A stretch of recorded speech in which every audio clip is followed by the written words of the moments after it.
Time for the Daily Take with Geraldo Rivera, who joins us now. I'm sure you've seen at least the clip we've showed, if not the longer video, Geraldo. So pick up with your own thoughts today. Well, you know, I believe that one word that's been missing here is reasonable.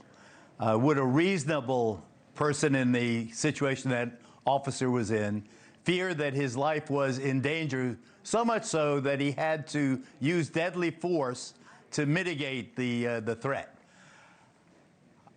I can't see, I'm with Niall on this, I cannot see for a minute any kind of reasonable justification. There is blood in the snow in Minneapolis of a 37-year-old innocent white woman driving an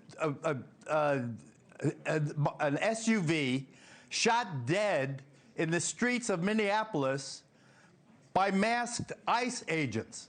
Where the hell do you spin that set of facts into an act of domestic terrorism? By using those words, domestic terrorism, and attempting to brand this situation with that label, you are making an obscenity of the reason you need deadly force. It is absolutely without. You don't have to be an expert. You look at the video, you see what happened. This was outrageous, Connell. This was something that I think was. So the president's basic argument, I know what Noam said, like you said, the president's basic argument is the woman was driving, was disorderly, obstructing and resisting. Okay, so that first part of it, Geraldo, in terms of resisting, you would say, well, they did approach the car. There was some resistance to put the car in reverse. But then this next part, he says, and then then violently, willfully, and viciously ran over the ICE officer. So that's where you're taking issue, I suppose. But that's just not true.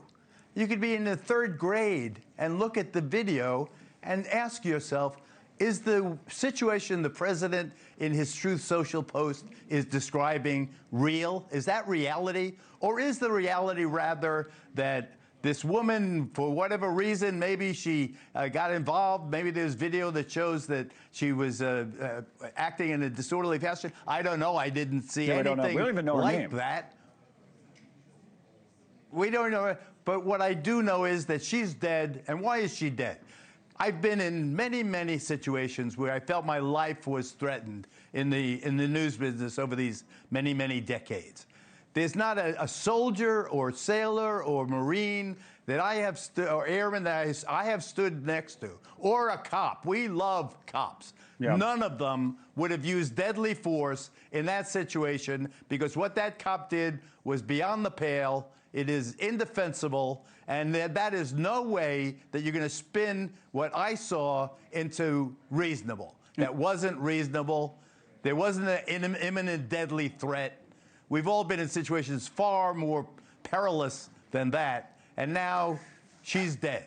See, the live video coming in. We've gone back to earlier. They're throwing the snowball. No, I don't know. They didn't say her name. This is earlier what Ali shot. The video from right now, 3:10 p.m. Central, is of I guess a makeshift vigil that's now been set up on that corner where this took place, that intersection 34th and Portland. Okay. Thank you for watching. Subscribe below and download our NewsNation app right now on your phone, and you will get fact-based, unbiased news for all Americans.